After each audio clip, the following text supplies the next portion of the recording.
अध्यात्म एक खोज, यानी मैं कौन हूं,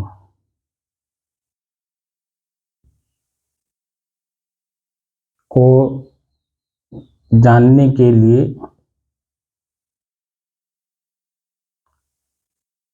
अपने ही चंचल मन को अपने ही बस में करके एकाग्रता, स्थिरता एवं स्वयं में शांति का अनुभव करने की दृष्टि से साधना करते करते आज 873 दिन हो गए। तारीख 29 मार्च सन 2024, दिन शुक्रवार, प्रातःकाल का समय। अध्यात्म एक खोज है और उस खोज में गहराई में उतरना पड़ता है।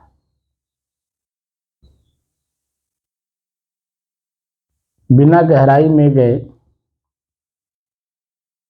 किसी भी चीज की खोज नहीं की जा सकती है। जब भौतिक जगत में किसी चीज की खोज होती है तो उसमें देखिए विभाग बना हुआ है, विभागाध्यक्ष लोग उसकी गहराई में जाते हैं और साथ साथ अन्य लोगों को भी लेकर के उसमें खोज करते हैं। और खोज करते करते एक अवस्था ऐसी आती है, खोज पूर्ण हो जाता है और जिसकी खोज की जाती है वह प्राप्त हो जाता है।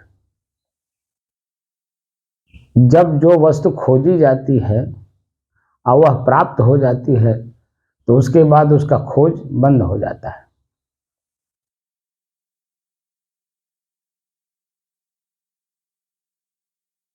लेकिन यह अध्यात्म है। इस अध्यात्म में खोज बंद नहीं होता है, रेगुलर चलता है। लेकिन जो खोज पहले की गई है, जो प्राप्त वस्तु है, उसमें स्थिर होकर के अन्य चीजें खोज की जाती है।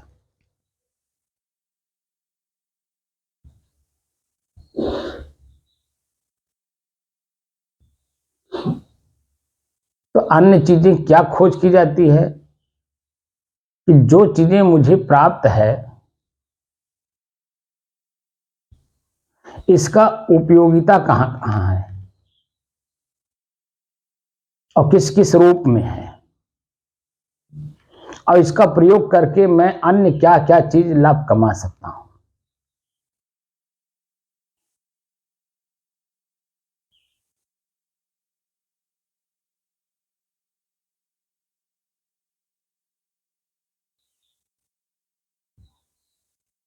और उस लाभ को कमाने के लिए हमें, यानी जो व्यक्ति खोज कर रहा था, खोज करते करते जो वस्तु मुझे चाहिए था वो मिल गया।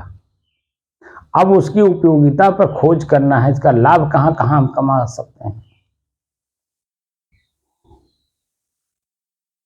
तो उसके लाभ के लिए हमें अन्य भी काम करने पड़ते हैं, ताकि हमारा लाभ अनवरत हमको मिलता रहे, ताकि जब तक मैं इस शरीर में रहूं, भोजन, वस्त्र, आवास, अतिथि सत्कार, सेवा, ये रेगुलर चलता रहे। जितने भी बड़े सुज्ञ जीव हैं भौतिक जीवन के, जिसको हम धनाढ्य कहते हैं, ज्ञानी कहते हैं, समझदार कहते हैं, वह देखिए इसी पॉइंट पे जाके स्थिर हैं और वो कमाई करते हैं, तब उसको अंग्रेजी में कहते हैं इनपुट, और फिर उसी इनपुट से उनका आउटपुट भी चलता रहता है, और उसी इनपुट से जो हमारा खर्च है वो रेगुलर बना रहता है, और उस रेगुलर में से जो शेष बचता है वो अन्य काम के लिए धीरे धीरे हम स्टोर करते हैं, तो उसके एवज में हम दूसरी भी चीजें खड़ी कर लेते हैं।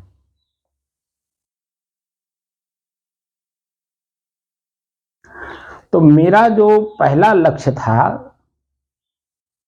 अध्यात्म का जो पहला लक्ष्य है, वह है अपने ही चंचल मन को अपने ही बस में करना, और बस में करके एकाग्रता सबसे पहले है।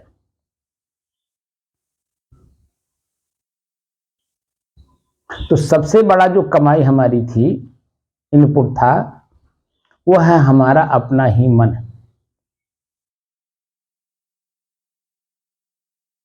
और जब मन बस में हो, यानी इस मन को जब चाहूं, जहां चाहूं, जैसे चाहूं इसका प्रयोग कर सकूं, यह उपाय ढूंढने के लिए ही अपने चंचल मन को एकाग्र कर रहे हैं, यानी अपने बस में कर रहे हैं।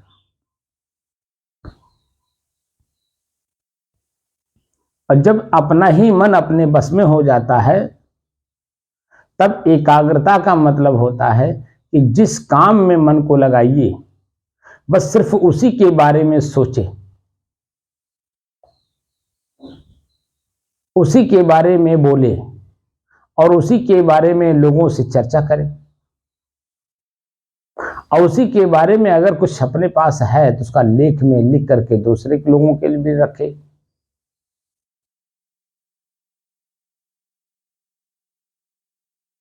तो वो उसको बोलते हैं एकाग्रता। एक व्यक्ति एक काम को एक समय में जब निपटाता है तो वह इसका मतलब एकाग्र है। हमारे अध्यात्म में जब शुरू हुआ होगा अध्यात्म की खोज, तो सबसे पहले अपने मन को एकाग्र करने के लिए हमारे ऋषि, महर्षि, संत, महात्मा जगह जगह पे अपने अपने क्षेत्र में, अपने अपने देश में, अपने अपने लोगों के बीच में रह करके अपनी भाषा में कई चीजों का अध्ययन किया, जो जहां जैसा पाया। कोई त्राटक मुद्रा की, यानी आंख को लगातार खोल करके किसी एक चीज को देखना,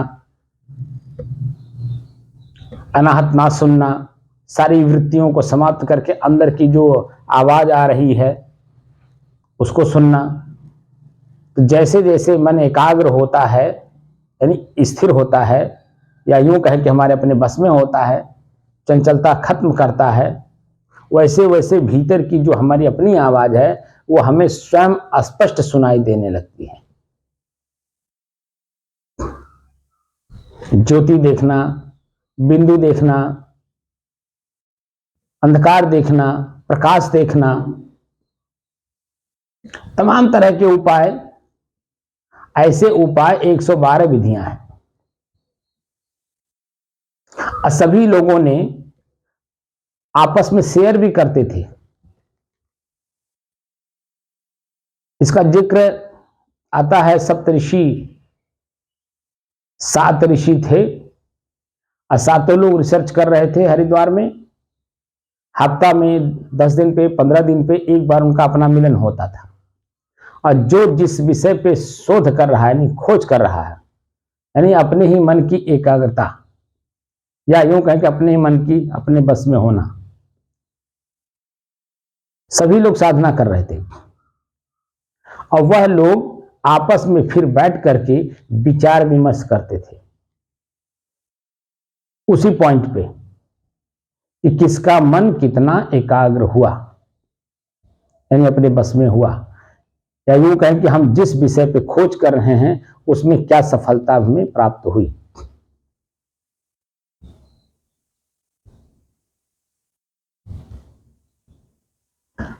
तो धीरे धीरे धीरे धीरे उस पर खोज करते करते करते एक अवस्था ऐसी आई कि जो बाहरी संसाधन थे, जैसे त्राटक मुद्रा, ज्योति देखना, बिंदु देखना या अन्य संसाधनों का प्रयोग करना, उससे मन बस में नहीं हो रहा था, बल्कि और चंचल हो जा रहा था।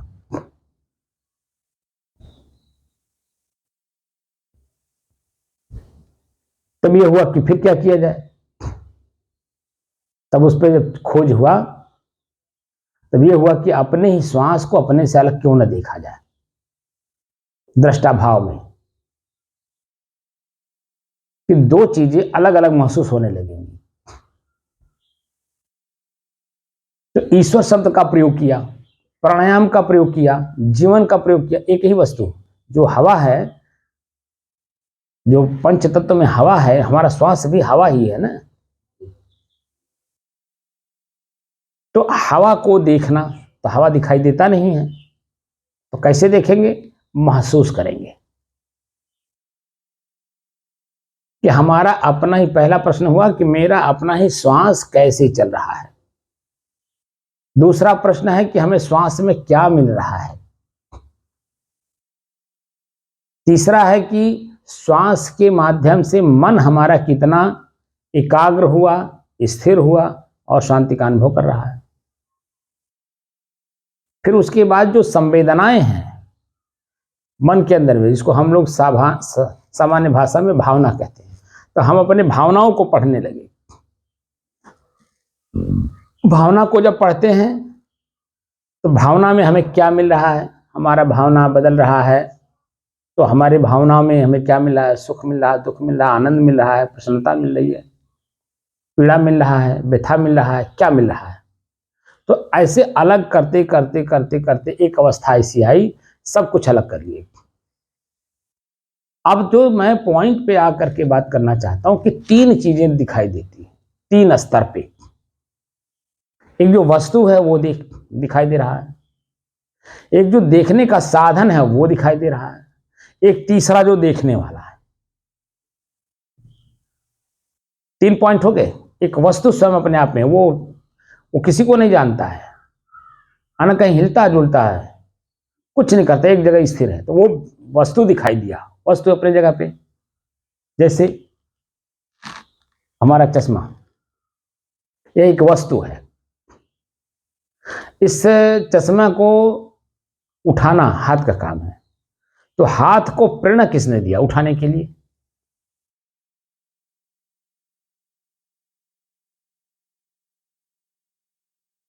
वस्तु है और इसको उठाने का काम, और उस उठाने के काम को प्रेरित करना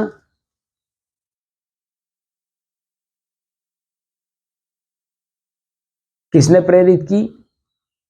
तो मन ने प्रेरित की। वस्तु, साधन और साध्य, हम अभी तीन कैटेगरी में बांट रहे हैं, वैसे यहां चार दिखाई दे रहा है। जब मैंने वस्तु उठाया तो हाथ उठाया, एक साधन, हाथ भी एक साधन है ना। तो हाथ को किसने प्रेरित किया?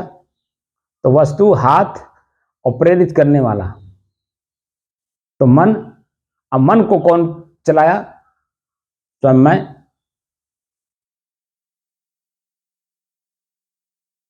यानी आंख, यह चश्मा आंख पर जब लगेगा तभी आंख कुछ देख पाएगी।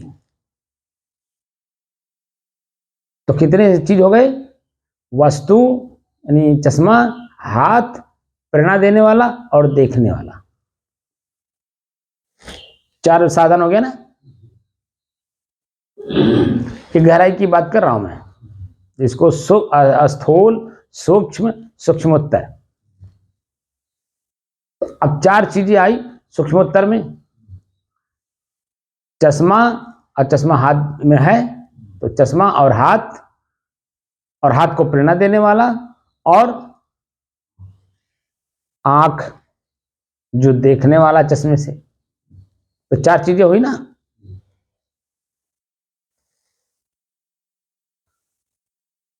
तो 4 चीजों के बजाय अभी 3 चीजों पर ही देखा जाए तो वस्तु, साधन और देखने वाला।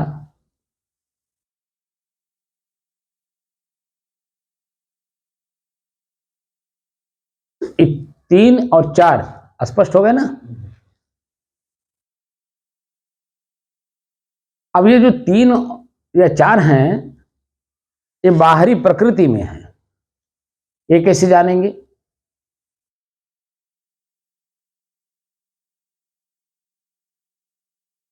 क्योंकि जो आंख है ये भी तो प्रकृति है। आंख किस प्रकृति का है? अग्नि तत्व का। क्योंकि जब तक उजाला नहीं होगा तब तक कोई वस्तु दिखाई भी नहीं देगी। भले चश्मा हमने टोट के उठा के हाथ से हमने आंख पे लगा लिया, ठीक,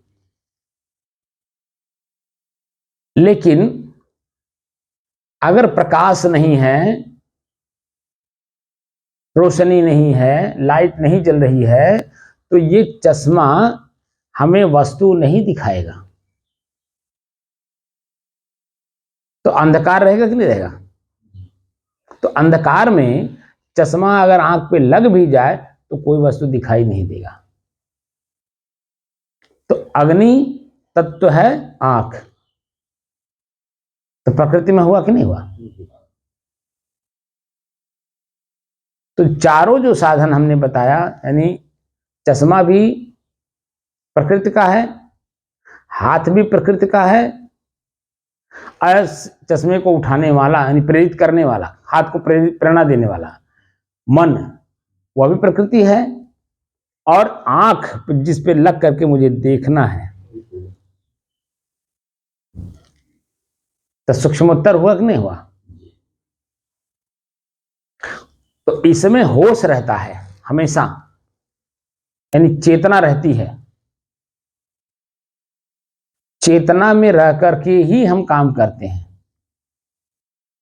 तो चेतना का गुण हमें मिलता है, यानी अग्नि तत्व का ज्ञान होता है कि ये अग्नि तत्व है। जो भी प्रकाश है यानी वस्तु एक दूसरे को दिखाई देने का काम करता है, वो अग्नि तत्व का है। कोई वस्तु जो जहां जैसा है वो दिन में ही स्पष्ट दिखता है, तो कोई भ्रम नहीं रहता दिन में। और हम लगातार चलते ही नहीं है, दौड़ते भी हैं, दौड़ते ही नहीं भागते भी हैं, भागते ही नहीं है बल्कि रफ्तार में चलते हैं। और किस रफ्तार में? साइकिल की रफ्तार में, मोटरसाइकिल की रफ्तार में, कार की रफ्तार में, हवाई जहाज की रफ्तार में। तो कहां चलते हैं? प्रकाश में, क्योंकि स्पष्ट हर चीज दिखाई दे रहा है, तो उसकी गति बढ़ गई है। लेकिन अंधकार में चलने के लिए कहा जाए तो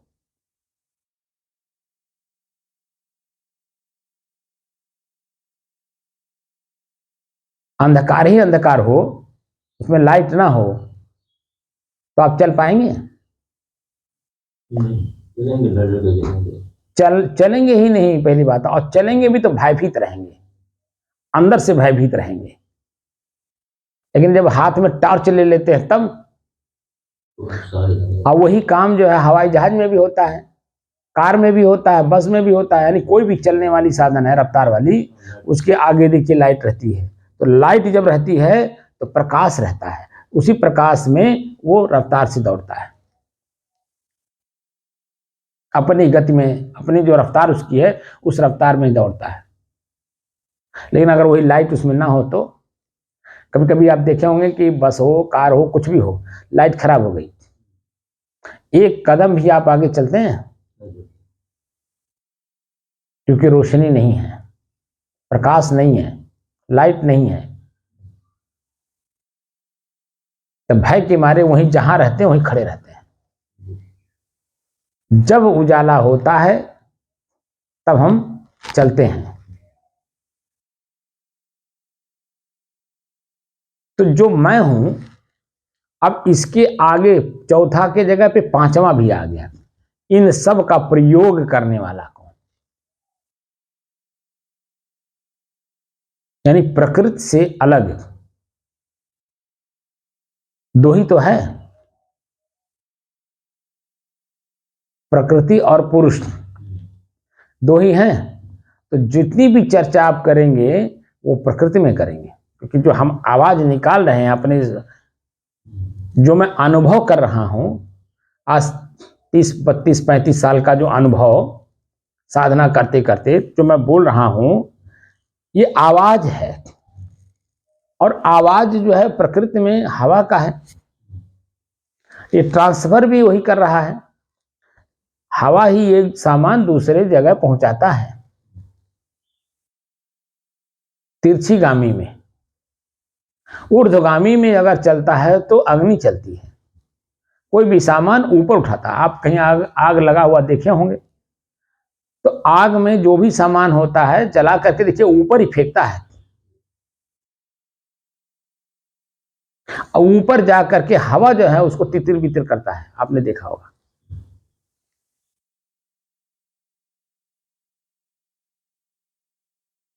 तो ये सब प्रकृति में है।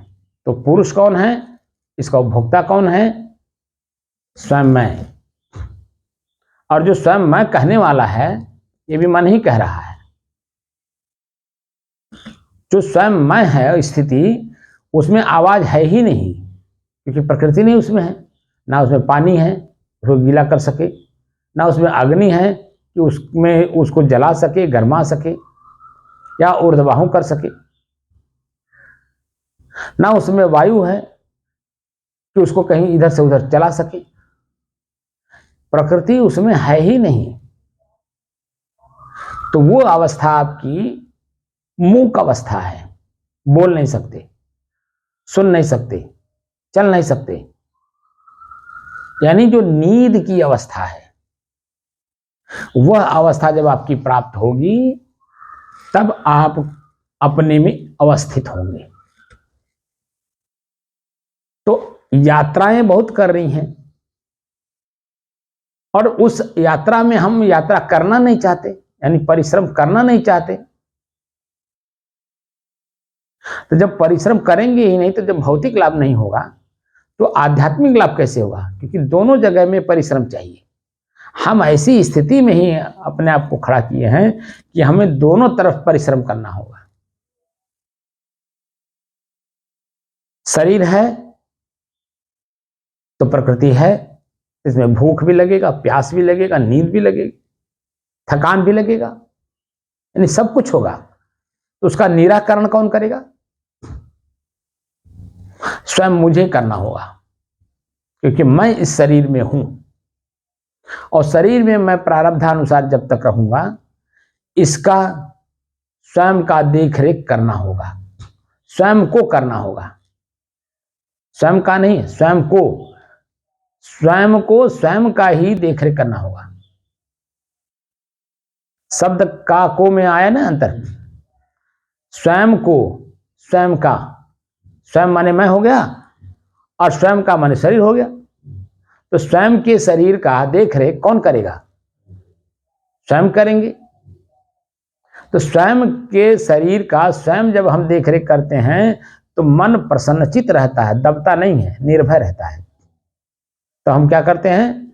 अपने ही शरीर से उपार्जन करते हैं, पैर से चलते हैं, हाथ से कुछ काम करते हैं, चाहे वो हम बिजनेस करें, चाहे खेती करें, चाहे नौकरी करें, यानी या कुछ कलाएं हमारे पास हो तो उस कला का प्रयोग करके हम प्रदर्शन करें, लोगों को आकर्षित करें, और वो कला हमारा कोई खरीदेगा तो उसे 4 पैसा मिलेगा। तो उस पैसे से जब हम वस्तु खरीद करके अपने शरीर को देते हैं तो मन में निर्भयता बनी रहती है, शंका मुक्त जीवन रहता है, किसी के अधीन जाने की जरूरत नहीं पड़ती है। वह हमारी अपनी स्वतंत्र सत्ता होती है, हमारी स्वयं की स्वतंत्रता होती है।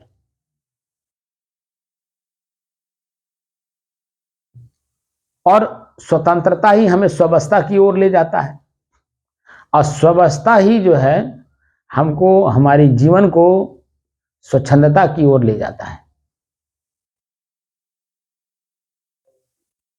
अभी तो स्वतंत्र हुए नहीं, तंत्र माने समान होता है, वस्तु होती है, तो तंत्र माने हमारा हाथ हमारे बस में नहीं है,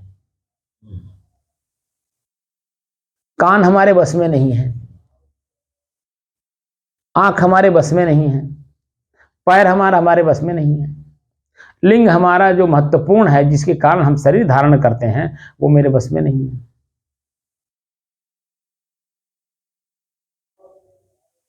तो जब ये तंत्र ही मेरे अधीन नहीं है तो हम सबस कैसे हुए?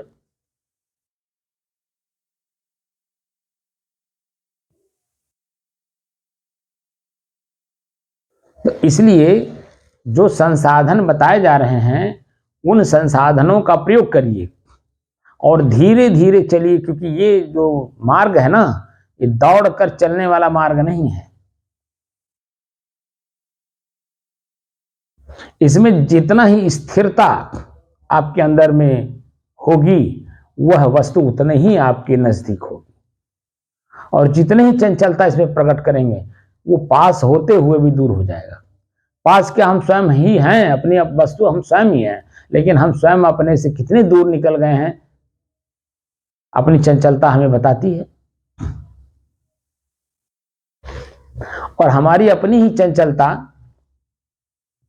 हमको जब समझ में आ रही है कि हमें पीड़ा दे रही है,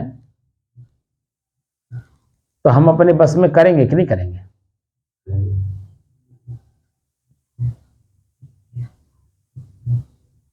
जैसे आप ही का गाय है तो दुधारू, दूध देती है, दूध अमृत होता है, पी करके दूध कोई भी पीता है तो दूध में हर प्रकार की एनर्जी मिलती है, यानी ताकत मिलता है, शरीर को हिष्ट पुष्ट करता है। लेकिन वही गाय दूध दे रही है, लेकिन लात भी मारती है, चंचल है, पकड़ में नहीं रहती है। तब आप क्या करते हैं?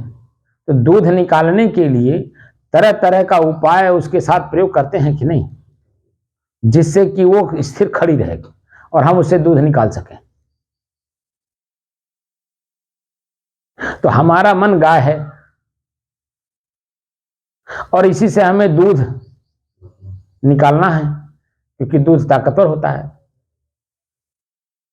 तो कैसे निकालेंगे? बिना इसे स्थिर किए निकालेंगे?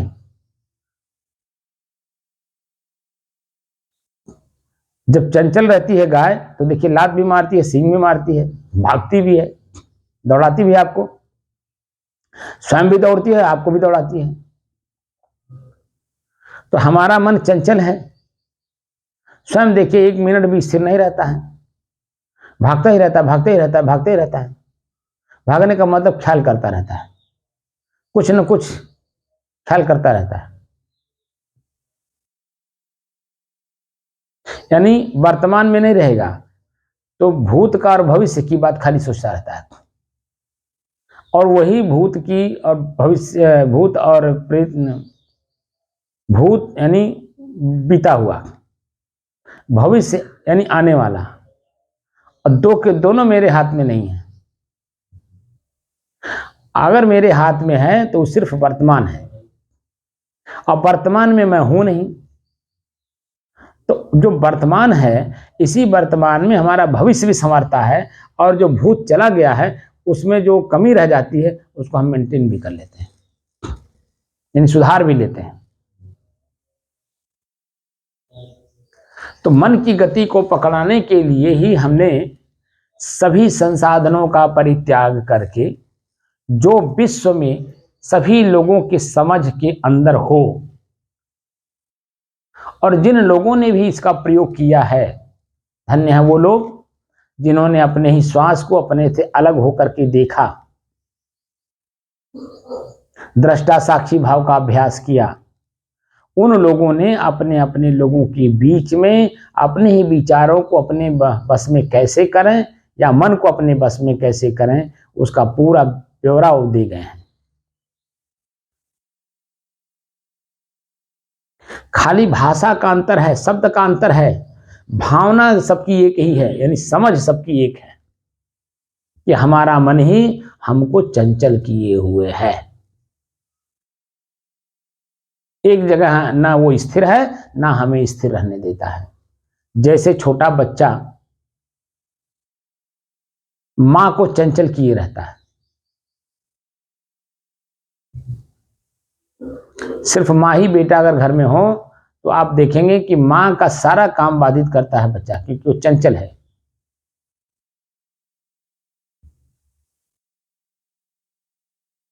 माँ जब परेशान हो जाती है, थक हार जाती है और उसके मन में ये रहता है कि इसके पीछे पीछे मैं लगी रहूंगी तो अन्य काम मैं नहीं कर पाऊंगी, और जब अन्य काम नहीं कर पाऊंगी तो ये बाधा बाधा उत्पन्न कर रहा है, तो नुकसान हो जाएगा। तो क्या करती है, अपने ही बच्चे को सुलाने के लिए 2 चाटा मारती है, और जैसे चाटा खाता है बच्चा तो रोते रोते रोते रोते सो जाता है, और जैसे सोता है तो माँ स्वतंत्र हो जाती है, तो अपना निजी काम करती है, क्योंकि माँ एक जिम्मेदार पर्सन है घर की, उसको बहुत सारे काम हैं, भोजन बनाना है, सफाई करना है, कपड़ा धोना है। ये खाली कहने मात्र से वो नहीं हो जाता है, सोच सोच करके करना पड़ता है। महिलाओं को आप देखिए, जो पुरुष बाहर से आकर के महिलाओं से एक प्रश्न करते हैं, तुमने क्या किया, तुम घर पे ही रहती हो, ये काम नहीं कर पाई। जरा महिला के जगह पे एक दिन रह करके देख लो, महिला को बाहर भेज दो और अपने घर में रह करके महिला वाला काम करो, अभी बात समझ में आ जाएगी। जो प्रश्न उससे कर रहे हो वो प्रश्न का उत्तर अभी स्वयं अपने अंदर में मिल जाएगा। तो मन की गति को पकड़ने के लिए हमको स्वयं को स्थिर होना होगा सबसे पहले, और स्वयं हम स्थिर हैं नहीं, इसीलिए बच्चा यानी मन हमें चलायमान किए हुए है, इच्छाएं प्रकट करता रहता है, ये चाहिए वो चाहिए, ऐसा चाहिए वैसा चाहिए, ये नहीं चाहिए वो नहीं चाहिए। तो ये मन की गति है, और मन की गति हम पकड़ते पकड़ते हम खुद मन के साथ बह गए। इसलिए मन की गति को पकड़ना है अगर, तो स्वयं पहले स्थिर हो जाइए और 2 चाटे लगाइए, तब देखिए अभी रोना शुरू करेगा, और रोते रोते एक अवस्था ऐसी आएगी कि अपने आप शांत हो जाएगा।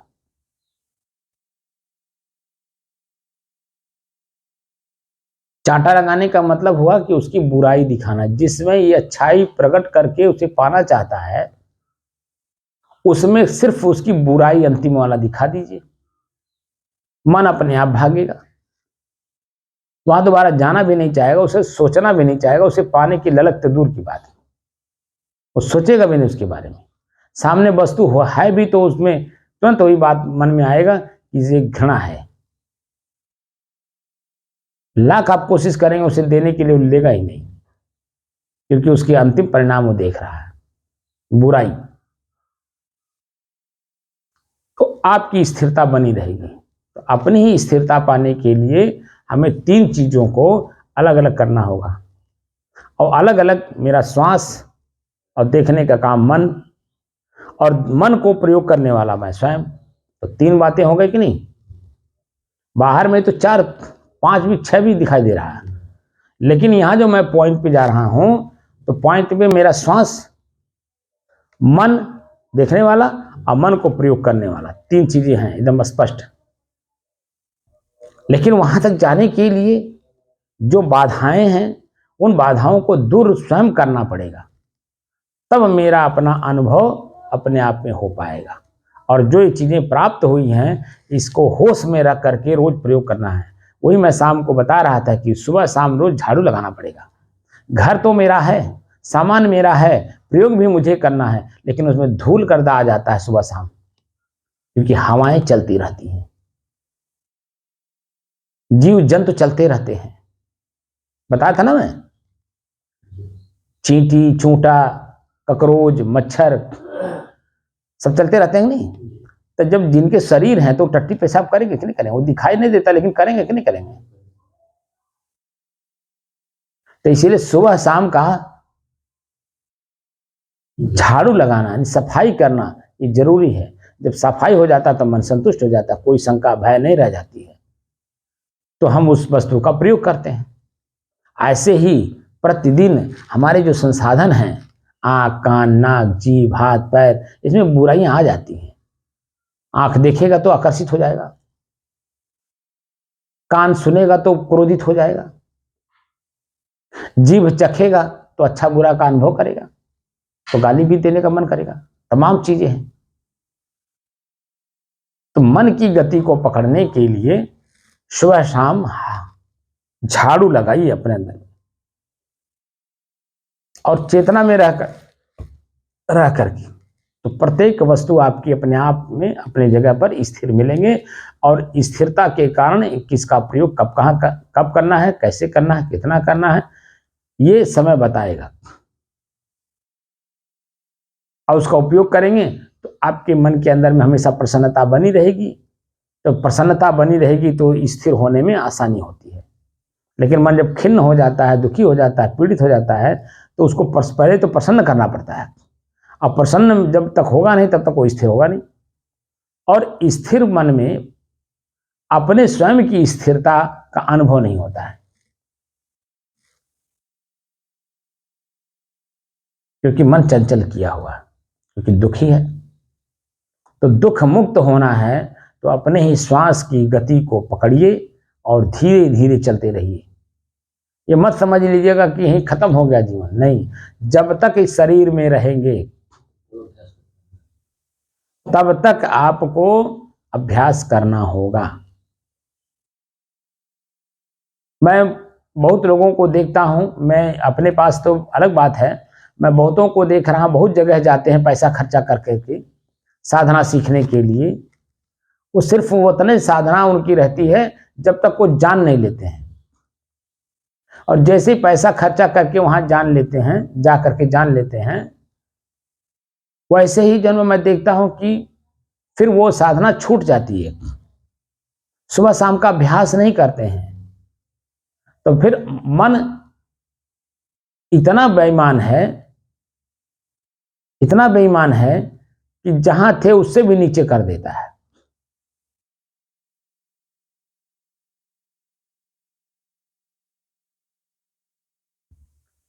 यानी और दुख के गर्त में डाल देता है।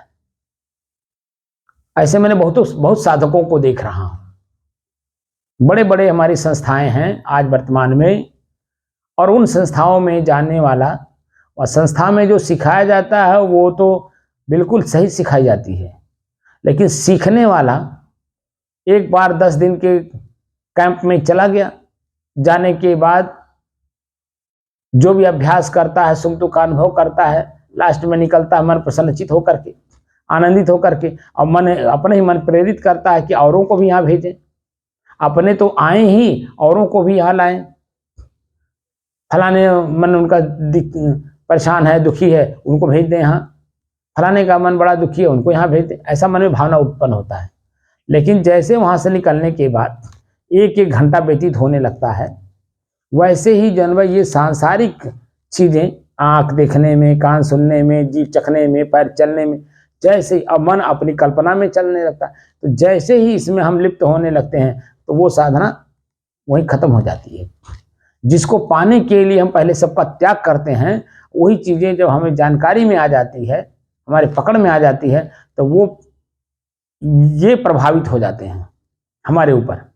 और फिर जो है वो जो हम ललक बनाए थे पाने के लिए, उसकी इच्छाएं खत्म हो जाती हैं, क्योंकि उसके आगे का लाभ हमें नहीं मालूम है। वो खाली 10 दिन उस सेंटर पे जाकर के लाभ लेना चाहता है। रेगुलर वही काम मुझे करना है, या तो वो सिखाते नहीं होंगे, या तो बताते नहीं होंगे, या तो अगर वो सिखाते बताते हैं तो हम करते नहीं हैं, हम समय निकालते नहीं उसके लिए। तो दोषी कुल प्रकार से हम स्वयं ही हैं। तो स्वयं का दोष अगर हम स्वयं नहीं निकालेंगे तो मेरा दोष कोई दूसरा नहीं निकाल सकता, क्योंकि दूसरा जो व्यक्ति है वो भी अपने दोष से पीड़ित है। इसलिए प्रत्येक साधक हमेशा सावधान रहे, स्वयं अपने मन की गति को पकड़ने के लिए अपने मन पे हावी रहे। कोई इच्छा अगर बन रही है, चाहे अच्छे के रूप में चाहे बुरे के रूप में, वो समझिए सब मन ही है। मन हमें पहले लाभ दिखा करके और गर्त में ले आके डाल देता है। गर्त मतलब क्या? दुख, पीड़ा, पश्चाताप, आत्मग्लानि, अपने आप पे घृणा, इसमें ले आके डाल देता है और भयभीत करता रहता है, हमेशा भयभीत करता रहता है। तो ये स्थिति आपकी ना बनने पावे, इसलिए हमेशा होश में रहिए, यानी चेतना में रहिए। चेतना में जब आप रहेंगे तो हर वस्तु आपको स्पष्ट दिखाई देगा। प्रयोग करना नहीं करना है, ये वर्तमान स्थिति आपको बता देगी। इतनी चर्चा मुझे करने की जरूरत इसलिए पड़ रही है क्योंकि ई मन चंचल, ई मन चोर, ई मन शुद्ध ठगहार, हम नहीं कह रहे, कबीर साहब कह रहे हैं।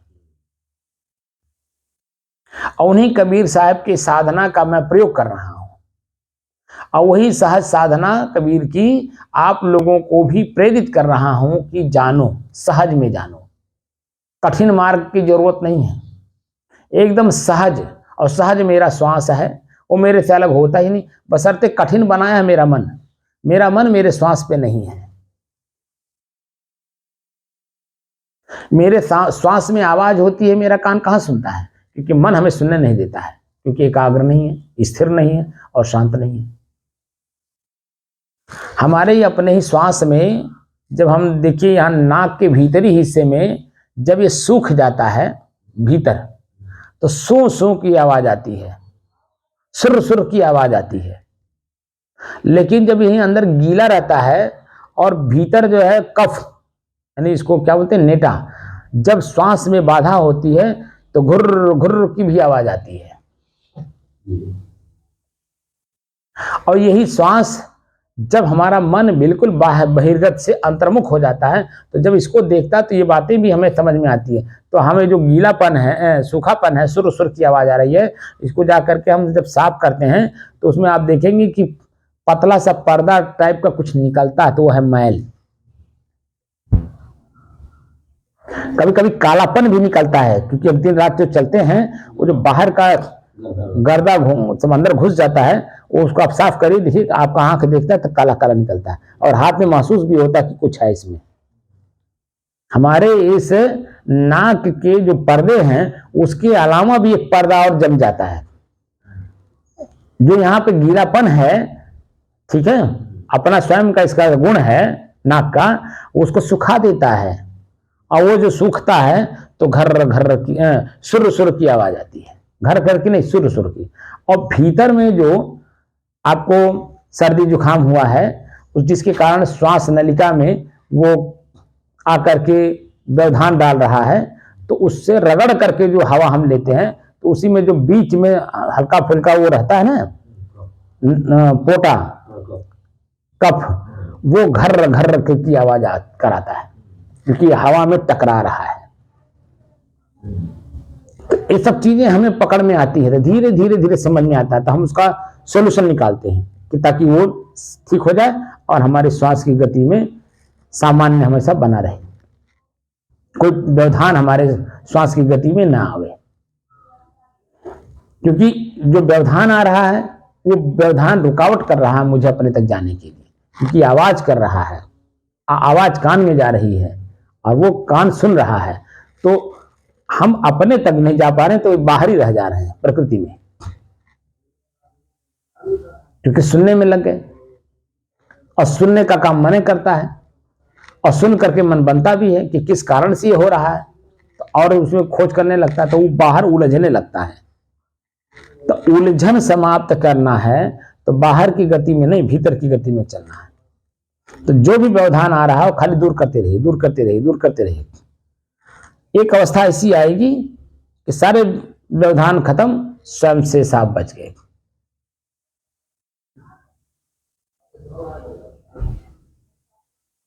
तो मुझे अपने तक जाना है, और अपने तक जाने के जो संसाधन बताए जा रहे हैं, उन संसाधनों का प्रयोग करिए और आप लोग अपने आप को जानने का प्रयास करिए।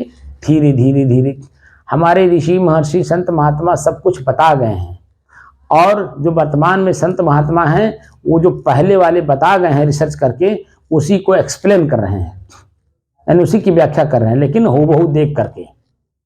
और मैं भी वही काम कर रहा हूं जो हमारे ऋषि मुझे बता गए हैं। हम अपने ऋषियों के पथ पर चले हैं और चल करके जो चीजें मैं देख रहा हूं वो चीजें मैं आप लोगों के सामने प्रस्तुत कर रहा हूं, क्योंकि जो उन्होंने देखा वही मैं भी देख रहा हूं। आप इसलिए नहीं देख पा रहे हैं क्योंकि अभी आपका मन आपको वहां तक जाने नहीं दे रहा है, क्योंकि आपके ऊपर आपका मन हावी है। आप मन पर हावी नहीं है, बल्कि मन आप पर हावी है। इसीलिए मन को अपने बस में करिए, और मन को बस में करने का एक ही साधन प्रयोग करिए, अपने श्वास को अपने से अलग होकर के, जिसको एक सूत्र है दृष्टादृश्य का अभ्यास। और दृष्टादृश्य के अभ्यास में ही आपको अपने तक जाने का शुभ अवसर प्राप्त होगा। और इसी शुभ, अब मानव जीवन जैसा शुभ अवसर तो कहीं और है ही नहीं, क्योंकि जीवन ही पूरा उसी के लिए मिला है, लेकिन हम उसका उपयोग नहीं कर रहे हैं। यही हमारा दोष है। दोष निकालिए, स्वयं को जानने का प्रयास करिए। निश्चित है कि आप अपने आप को जान लेंगे, निश्चित है। सिर्फ आपको लगन लगानी है, लगन से काम करिए, सब सुख तेरे पास, कहीं अलग जाने की जरूरत नहीं, क्योंकि मन मेरे बस में हो गया, इसलिए सब सुख मेरे पास।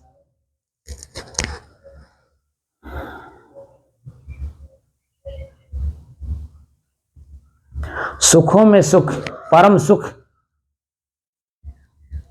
वो स्वयं मैं ही हूं। कल मैं एक लेख लिखा था परम सुख पर, तो स्वयं मैं परम सुख हूं। और सदगुरु कबीर कहते हैं कि सुख दुख से एक परे परम पद, पद की बात कर, परे परम पद, सो पद है सुखदायी। जो परम पद है वही सुखदायी है, और वो परम पद स्वयं आप हैं। परम माने श्रेष्ठ, पद माने स्थिति। श्रेष्ठ स्थिति आपकी तब बनती है जब मन वहां नहीं रहता है। जिस समय आप नींद में रहते हैं, ना वहां प्रकृति रहती है, ना मन रहता है, ना चित्त रहता है, ना बुद्धि रहती है, ना कोई क्रिया होती है, बस सिर्फ आप रहते हैं। वो पद आपका कितना सुखदायी होता है। जब नींद आती है, ऐसा सुख कहीं मिलेगा? आजकल ज्यादातर लोगों की नींद उड़ गई है, क्योंकि इच्छाएं इतना प्रकट कर दी, अपने मन को इतना उछाल दिए हैं इच्छाओं में कि अपनी नींद गायब कर लिए हैं। जो भौतिक जीवन को, शरीर को सुख देता है, आनंद देता है, बैलेंस करता है, ऐसे नींद को उन्होंने हराम कर लिया, खुद हराम कर लिया है। इतना ज्यादा बाहरी इच्छा कर लिए हैं,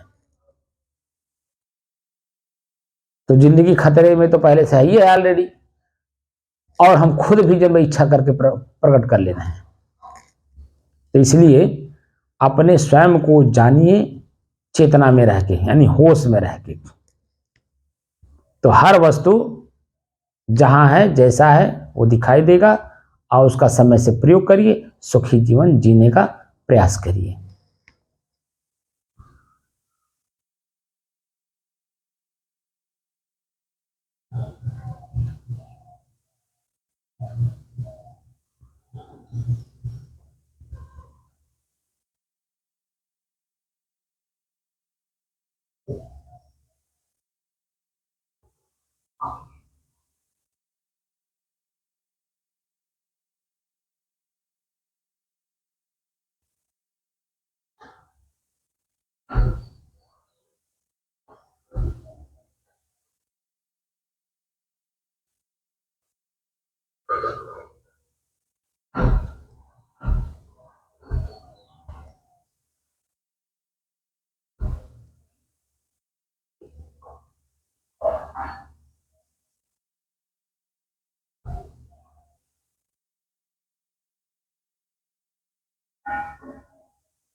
एक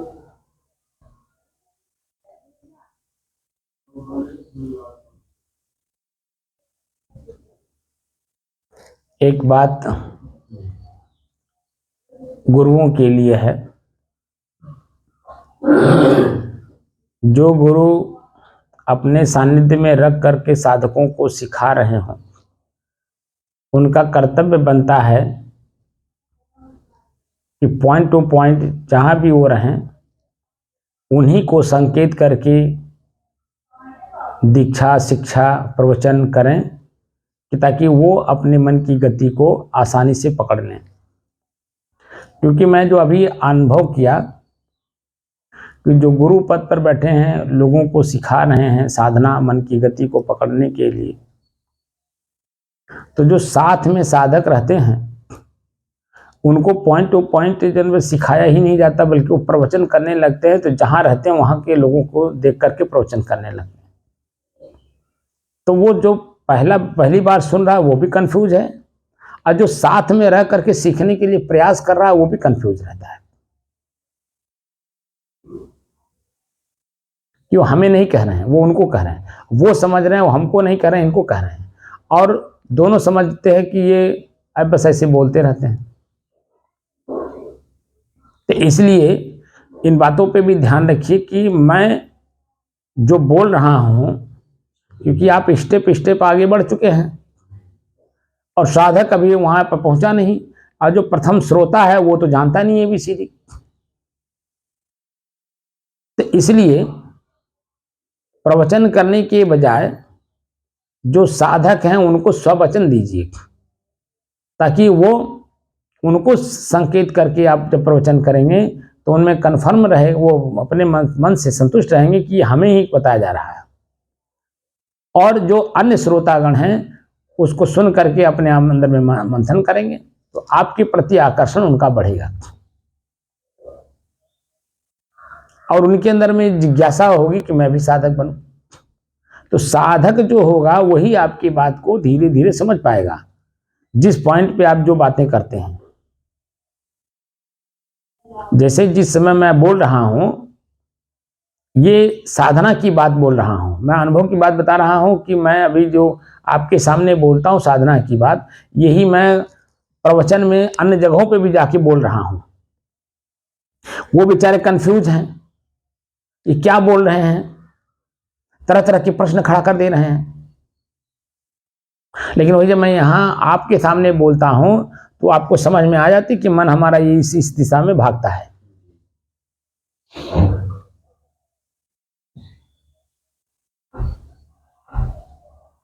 तो इसलिए हम गुरुओं को भी सतर्क सावधान रहना है।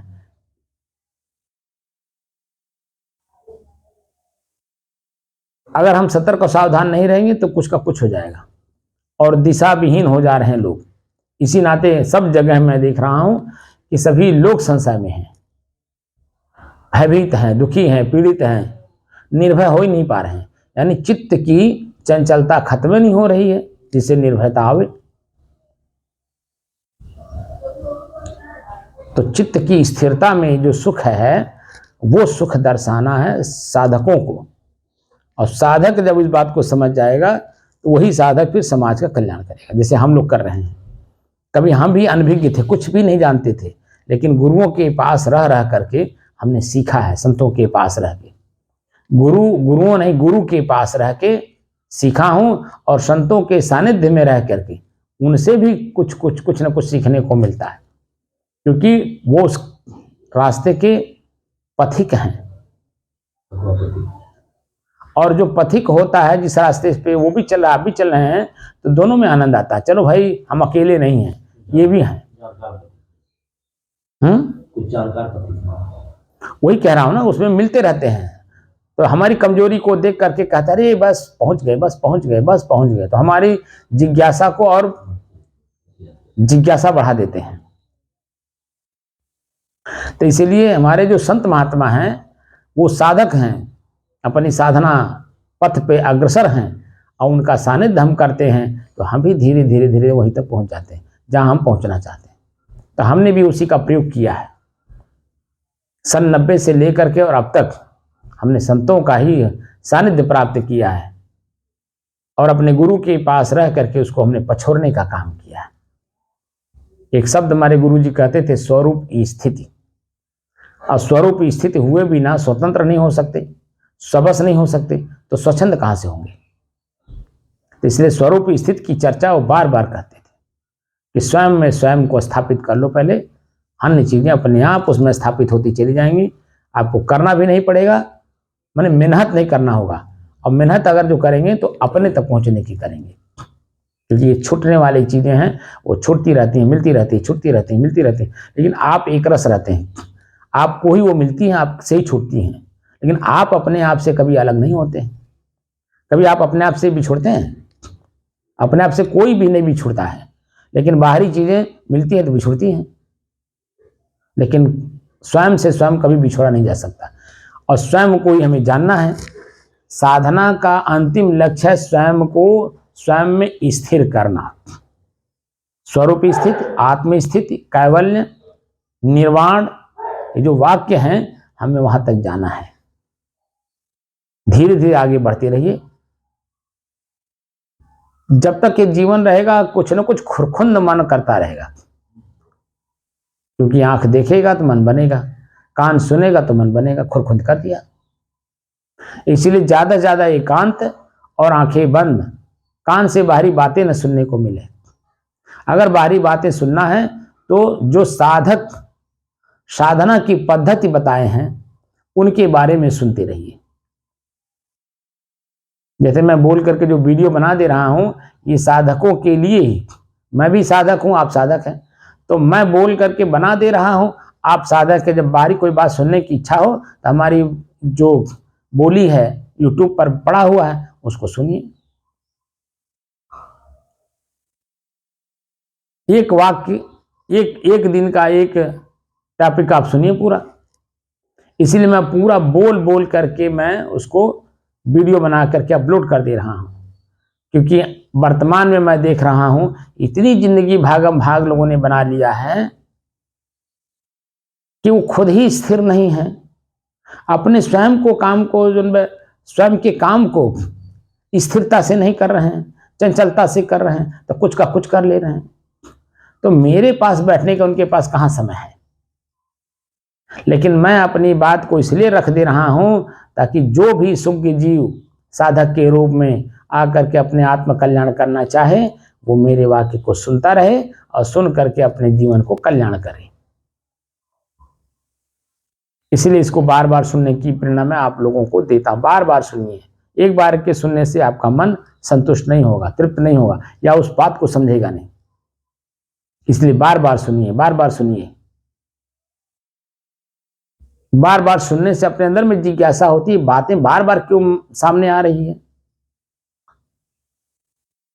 तो मन में जब जिज्ञासा होती तो जानने की उत्सुकता बढ़ जाती है। और जब उत्सुकता बढ़ती है तो हम सब काम छोड़ करके उसको जानने में अपनी शक्ति लगा देते हैं, और जब जान जाते हैं तो आत्मसंतुष्ट हो जाते हैं। एक एक निर्वारी जो निर्वारी जाए, अद्वय मुख का बोलना घना तमाचा खाए।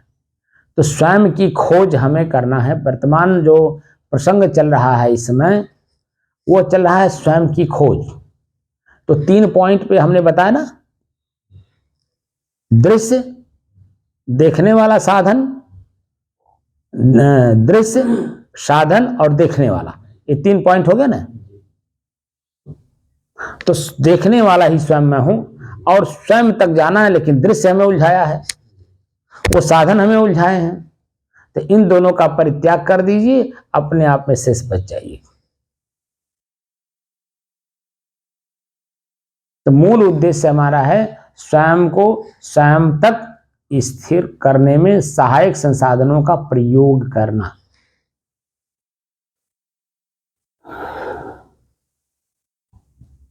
और सहायक संसाधन है आपका श्वास।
बंद कर दीजिए। कुछ बात समझ में आई? क्या समझ में आई? एक मिनट रुकिए। क्या समझ में आई? अपने आप सांस के सहारे अपने तक जाने के लिए उसी सहारे जाया जाए।